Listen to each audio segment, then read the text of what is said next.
What happens when a system built to protect a woman runs out of time? It's a question nobody thinks about until it's too late. In the quiet suburbs of Texas, in a house tucked into a family neighborhood, a 17-year-old boy walked through his front door after school. Expecting nothing more than an ordinary afternoon, he dropped his backpack.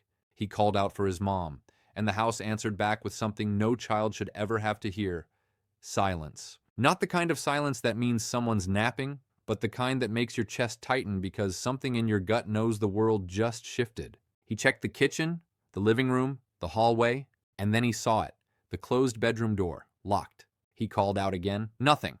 He pressed his ear to the wood. No footsteps, no voice, no movement. Just that same suffocating silence. And then he noticed a detail so small, so ordinary, and yet so devastating.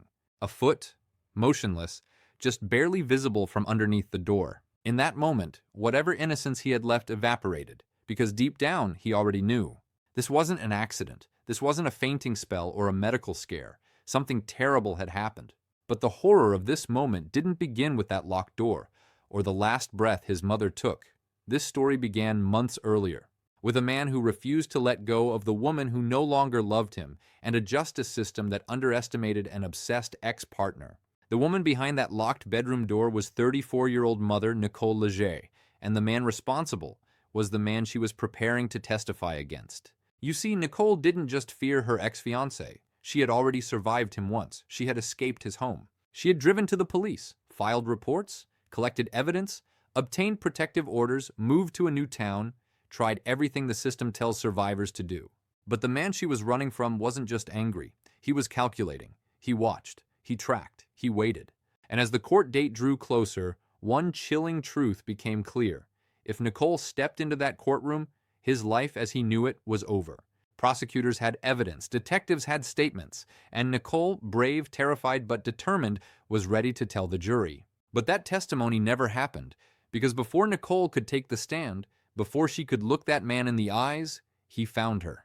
And on that September afternoon, someone entered her home, walked down that hall, opened that bedroom door, and shot Nicole twice. 2 gunshots, 2 bullets, 2 attempts to ensure that Nicole would never speak again.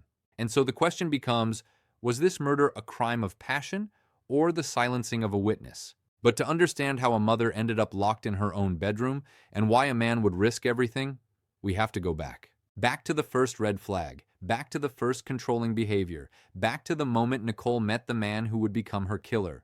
And we have to ask ourselves a harder question. How many women would still be alive today if their abusers were willing to let them walk away?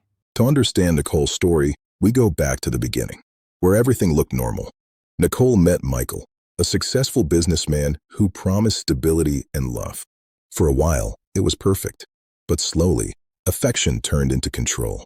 Trey described Adams as obsessive about order. Every object had a place. Every room had rules. And slowly, those rules applied to Nicole. Where she went, who she talked to, even what she wore. He treated her like a possession to be curated, not a partner. Adams kept a topless photo of Nicole next to his bed, surrounded by candles, like a shrine. Not romance, but ownership. The engagement that once felt exciting began to feel suffocating. Nicole pulled back. When Nicole finally left to reclaim her life, she didn't know the danger was just beginning. Because the most dangerous day in an abusive relationship is the day you leave. It's the moment when the person who relies on control realizes control is slipping away. For a controlling man like Adams, losing his victim isn't a breakup. It's an insult. Leaving wasn't the end. It was lighting the fuse. After Nicole left, she tried to do what most people do after a breakup: clean up the remnants of a life that didn't work. She still had belongings at Adams's home, items she needed, items she didn't want to abandon, pieces of a life she had once tried to build. So on March 4th, 2013, Nicole drove back to the home she once shared with Adams to collect what was hers. At first, nothing seemed unusual. Adams greeted her. He spoke calmly. He suggested she stay for lunch. He made pasta. He acted as if they were just 2 people sorting out the final details of a relationship. But survivors of controlling partners know this pattern well: the calm before the escalation, the politeness before the trap closes. Nicole ate. She talked. She tried to keep things civil. But minutes after finishing her meal, something was wrong. Her vision blurred. Her body felt heavy.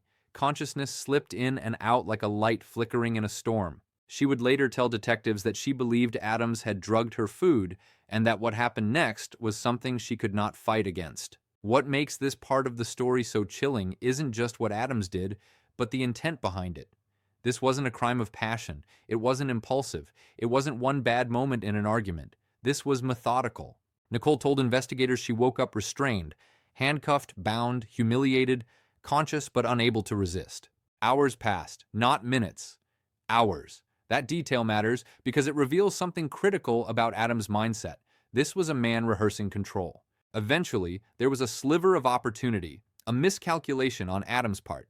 He loosened restraints, and Nicole ran. Picture that moment for what it was. A terrified woman sprinting barefoot through a suburban neighborhood, screaming for help. She made it to a neighbor's porch, pounding, pleading, fighting for her life. But Adams caught up.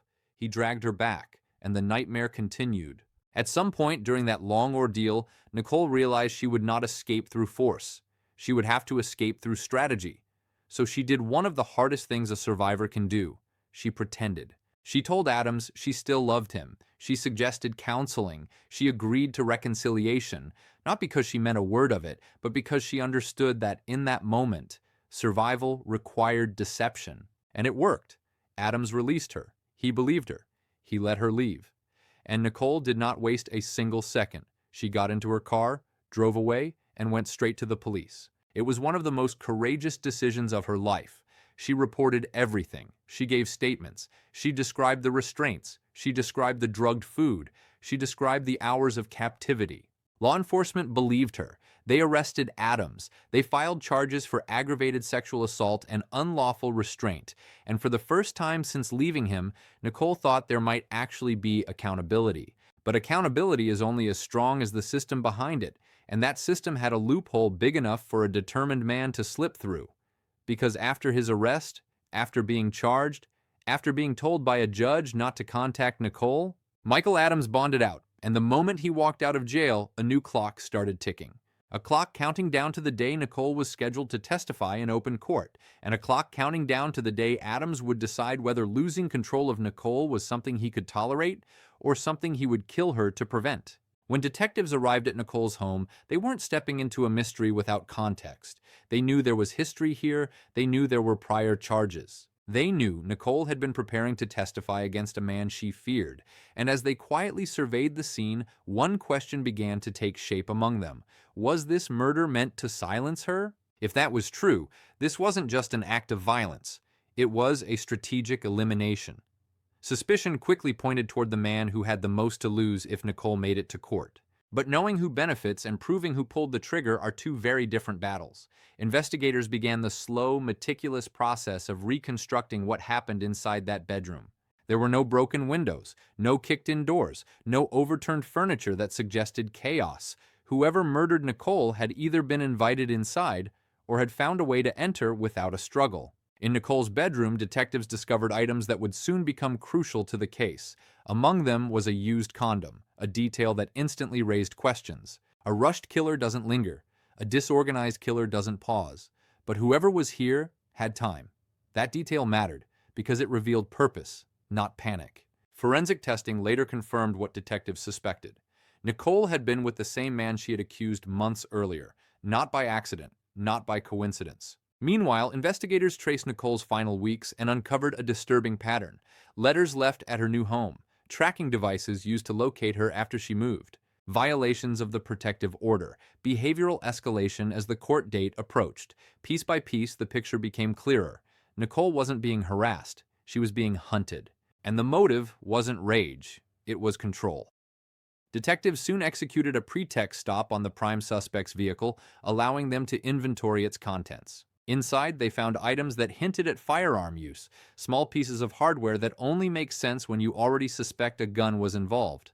On their own, none of these discoveries would have been enough. Anyone can deny, anyone can claim coincidence, anyone can build doubt, but investigations aren't built on one piece of evidence. They're built like walls, brick by brick, detail by detail, until there's no room left for reasonable doubt, and the wall being built around this suspect was getting taller by the day. Nicole's murder now had all the hallmarks of a silencing. A witness scheduled to testify, a defendant with everything to lose, a timeline that converged just before her court appearance, evidence linking past violence to present homicide. The case was no longer just about what happened inside that bedroom. It was about why. And if prosecutors could prove that Nicole was killed to prevent her testimony, the charges wouldn't just be murder, they would be capital murder. And the punishment for that is life. By the time investigators completed their work, they had a timeline, a motive, forensic evidence, and a survivor's account that had been recorded months before Nicole's murder. The suspect was arrested, indicted, and brought into a courtroom to answer for what had been done to Nicole, both in the months before her death and on the day she was silenced. Inside that courtroom, the prosecution laid out its theory with a cold, methodical precision. Nicole had not been killed out of jealousy or heartbreak. She had been killed because she was scheduled to testify. Jurors listened as they heard Nicole's own voice recount what had happened to her months earlier, a voice she never got to speak from the witness stand. Her words were no longer testimony for a sexual assault case, they had become evidence in a murder trial. And as prosecutors walked the jury through the timeline, a chilling pattern began to emerge. A report filed, charges issued, a protective order granted, a court date set, and then a tracking device, a letter, a violation, a murder. It no longer looked like tragedy. It looked like strategy. The defense tried to cast shadows, tried to stir doubt, tried to soften motive. But evidence doesn't need to shout to be heard. It only needs to be consistent. After hearing the full case, the jury didn't take long to make its decision. They returned with a verdict that carried the weight of everything Nicole never got to say from the stand: guilty of capital murder. And in that same courtroom, the sentence was delivered: life in prison without the possibility of parole. But here is the part the justice system cannot resolve. There is no version of events where Nicole gets to grow older. There is no version where she attends nursing school. There is no version where she watches her son graduate or starts a new life, far away from the man who once claimed to love her. A courtroom can punish, a jury can convict, a judge can sentence, but none of them can restore what was taken. And none of them can return a mother to her child. Nicole's story is a reminder of something too many people don't want to talk about: that leaving an abusive partner is not the end of the danger. For many, it is the beginning of the most dangerous chapter of all. Nicole did everything she was told to do. She reported, she testified, she sought protection, she moved, she hid, and still, she was killed before she could speak in court. Her murder is not just a story about one woman and one man. It is a story about control, entitlement, brutality, and the terrifying lengths some individuals will go to in order to avoid accountability. It is a story for every survivor who feels unheard, for every person who has ever been told they were overreacting, for every mother who tries to rebuild a life after escaping a partner who refuses to let go. But most of all, it is a story for Nicole, whose voice could not reach the witness stand, but whose truth survived her. Share Nicole's story to help keep her truth alive, and if you or someone you know needs help, please reach out. You are not alone.